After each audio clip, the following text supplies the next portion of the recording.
إنا أرسلنا نوحا إلى قومه أن أنذر قومك من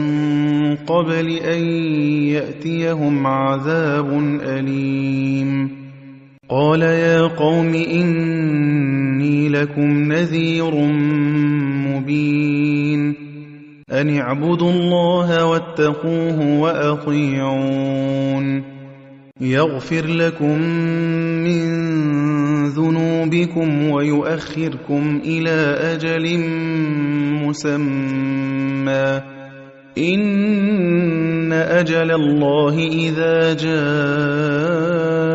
لا يؤخر لو كنتم تعلمون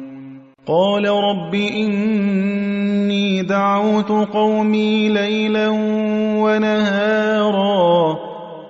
فلم يزدهم دعائي إلا فرارا وإني كلما دعوتهم لتغفر لهم جعلوا أصابعهم في آذانهم واستغشوا ثيابهم وأصروا واستكبروا استكبارا ثم إني دعوتهم جهارا ثم إني أعلنت لهم وأسررت لهم إسرارا فقلت استغفروا ربكم إنه كان غفارا يرسل السماء عليكم مدرارا ويمددكم بأموال وبنين ويجعل لكم جنات ويجعل لكم أنهارا ما لكم لا ترجون لله وقارا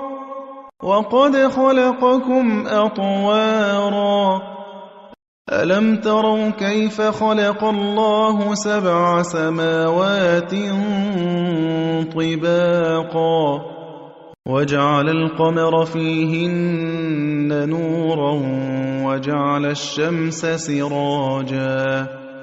والله أنبتكم من الأرض نباتا ثم يعيدكم فيها ويخرجكم إخراجا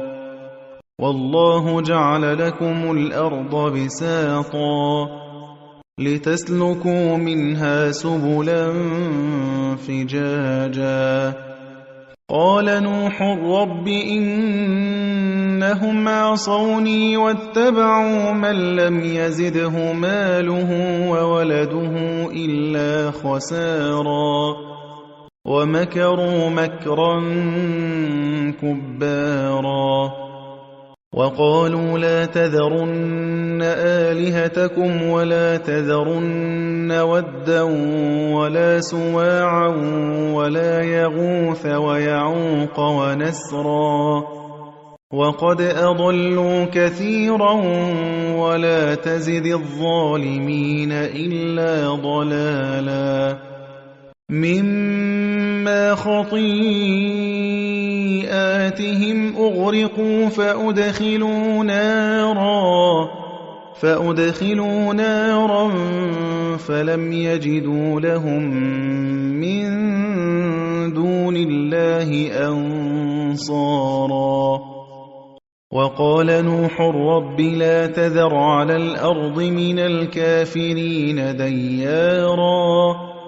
إنك إن تذرهم يضلوا عبادك ولا يلدوا إلا فاجرا كفارا رب اغفر لي ولوالدي ولمن دخل بيتي مؤمنا وللمؤمنين والمؤمنات ولا تزد الظالمين إلا تبارا